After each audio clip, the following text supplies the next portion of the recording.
ሰላም ጤና ይስጥልኝ እንደምናላችሁ ውድ ቻናሌ ተከታታዮች እግዚአብሔር ይመስገን እኔ ሰላም ነኝ። ዛሬ ደግሞ ቀላልና የሚጣፍጥ የእርጥብ አሰራርን አሳያችኋለሁ። እስከ መጨረሻው ከኔ ጋር ሁኑ። ከዚያ በፊት ለቻናሌ አዲስ ከሆናችሁ ሰብስክራይብ በማድረግ ሀሳብ አስተያየት ካላችሁ ኮሜንት ላይ በመጻፍ እንደተለመደው ላይክና ሼር እያደረጋችሁ አብራችሁ ይሁኑ። ወደ አሰራሩ እንሄዳለን። በዋነኝነት የምጠቀመው ግብአት ድንች ነው። ድንቹን አጥቤ ልጬ እንደዚህ በስሱ ከትፌ አዘጋጅቼዋለሁ። ከዚያ ውሃው እንዲጠልልን እንዲጠነፈፍልን በማጥለያ እንደዚህ እናስቀምጠዋለን። ሌሎችን ግብአቶች ላሳያችሁ። እዚህ ጋር ቀይ ሽንኩርቱን እንደዚህ በስሱ አድርጌ ከተፍኩት ቀይ ሽንኩርት አለ። ነጭ ሽንኩርት እጠቀማለሁ። ቃሪያ አለኝ። ቲማቲም ተልጦ የተከተፈ ቲማቲም አለኝ እና በጣም ያልበሰለ አቮካዶ። ቅመማ ቅመሞቹን በኋላ እየሰራው አሳያችኋለሁ። ከዛ በመቀጠል መጥበሻ እንጥድና የተወሰነ ዘይት እንጨምራለን፣ ሳናበዛ ድንቹን ለመጥበስ ማለት ነው። በቀጣይ ምርጥ የኪኒቶ አሰራርን ይዤላችሁ ቀርባለሁ። በጣም ቆንጆ የኪኒቶ አሰራር ነው። እንዲደርሳችሁ ሰብስክራይብ እያደረጋችሁ ተቀላቀሉኝ።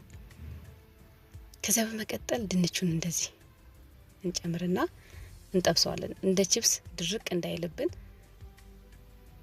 ነጣ አድርገን ነው ድንቹን የምንጠብሰው። በጣም ቀላል ነው።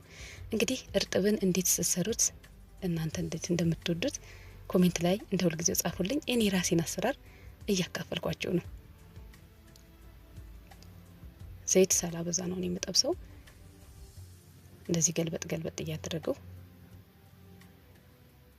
እጠብሰዋለሁ። ብዙ መስራት የምትፈልጉ ከሆነ ያው ዘይቱ ቢበዛ ችግር የለውም። እኔ ግን በኋላ ሌላ የምጠብሰው ስለሌለኝ አነሳ አድርጌ ዘይቱን ተጠቅሜ ያለው። ከዚያ በኋላ እናጠለዋለን። ንጹህ ማጥለያ ላይ ንጹህ ወረቀት ወይም ንጹህ ጨርቅ መጠቀም ትችላላችሁ፣ ለማጥለያ ማለት ነው፣ ለማድረቂያ ዘይቱን። ከዚያ በኋላ ያለኝን የቀረኝን ድንች ሁሉንም ጠብሼ እጨርሳለሁ።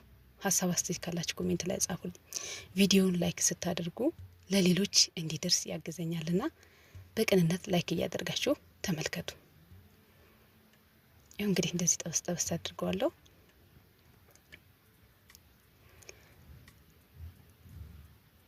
አዲስ ቲክቶክ አካውንት ከፍቻለሁና ፎሎ እያደረጋችሁ ተቀላቀሉኝ።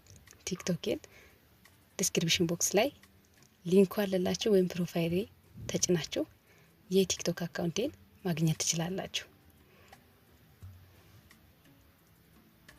ድንቹን እንግዲህ እንደዚህ በነጩ ጠብሼ ጨርሻለሁ። አጥንፌ አስቀምጠዋለሁ።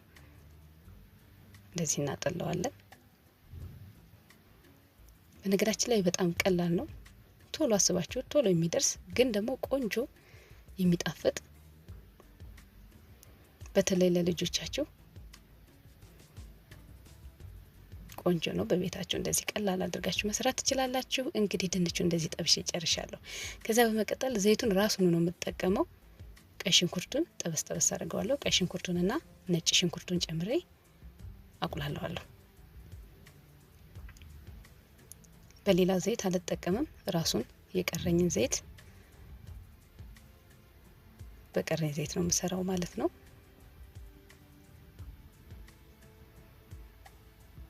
ሽንኩርቱን እንደዚህ ካቁላላሁት በኋላ ቲማቲሙን እጨምራለሁ። ቲማቲሙን ልጬ ነው የከተፍኩት። አንዳንድ ጊዜ እንደዚህ ቲማቲም ምናምን ሳይጨመርም ሲሰራ አይቻለሁ፣ ግን እኔ እንደዚህ ሰርቼ ሞክሬውም ይጣፍጣል። እንደዚህ የዚህኛውን አሰራር ላሳያችሁ ብዬ ነው። ቲማቲምም ሳይጨመር ቆንጆ የሚጣፍጥ እርጥብ መስራት ይቻላል እላችሁ ነው።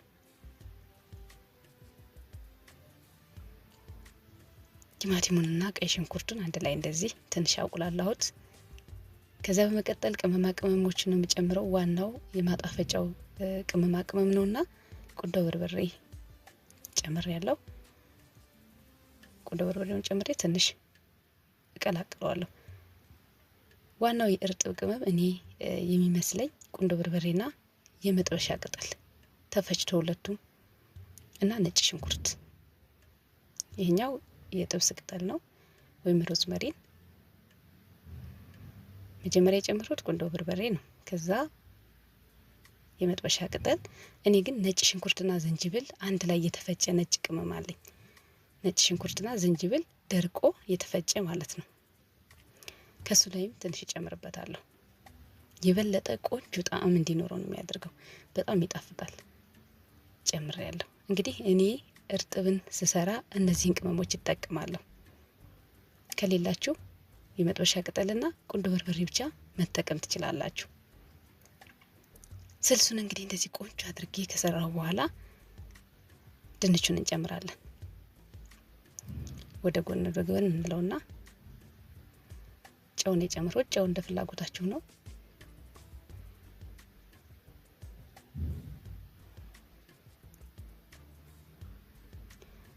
ጨውን ጨምሬ የጎደለውን ሁሉን ካስተካከልኩ በኋላ ከዛ እንደዚህ ጨርሻለሁ። ወደ ጎን እንደዚህ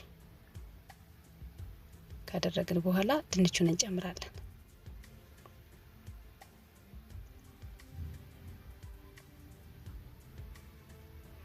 ከዛ ድንቹንና የሰራነውን ስልስ አንድ ላይ መቀላቀል ነው። ሽታ ሁሉ በጣም ነው የሚጣፍጠው።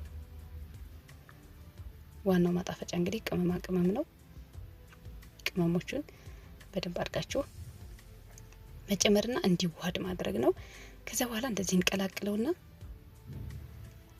በደንብ ድንቹ እና ቁሌቱ ስልሱ አንድ ላይ እንዲዋሃድ ካደረኩ በኋላ ቃሪያ እጨምራለሁ።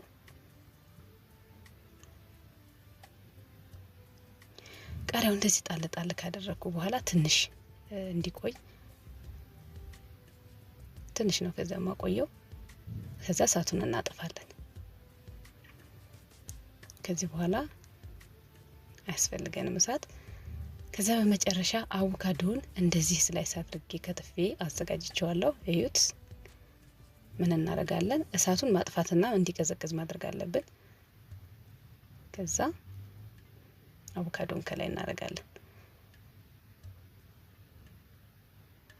እንደዚህ ካደረኩ በኋላ እንግዲህ እርጥቡን ሰርቼ ጨርሻለሁ። ይሄው በጣም ነው የሚያምረው። ቆንጆ አድርጌ ነው የሰራሁት። ከዛ በመቀጠል በዳቦ ወይም በቂጣ ጠቅልላችሁ እንደ ሳንድዊች መስራት ነው። እኔ በዳቦ ለዛሬ እየሰራሁ አሳያችኋለሁ። ዳቦን እንደዚህ ከቆረጥኩት በኋላ መሀሉ ውስጥ ያለውን እንቡጡን አውጥቼ እኔ አድርቄ ፈጭቼ ለአሳ መጥበሻ እጠቀመዋለሁ። የዳቦውን ውስጡን ማለት ነው። ከዛ የሰራነውን እርጥብ ዳቦ ውስጥ እንደዚህ እንደ ሳንድዊች ማድረግ ነው። ቀላል ነው። ቂጣም ከሆነ በቂጣ መጠቅለል ነው። ይሄው እንደዚህ ቆንጆ አድርጋችሁ እርጥብን መስራትና መመገብ ትችላላችሁ። በጣም ቀላል ነው። በቀጣይ ምርጥ የኬኔቶ አሰራርን ይዤላችሁ ቀርባለሁ። ስለተከታተላችሁኝ፣ ስለምሰጡኝ ሀሳብ አስተያየት ከልብ አድርጌ አመሰግናለሁ። ቻው።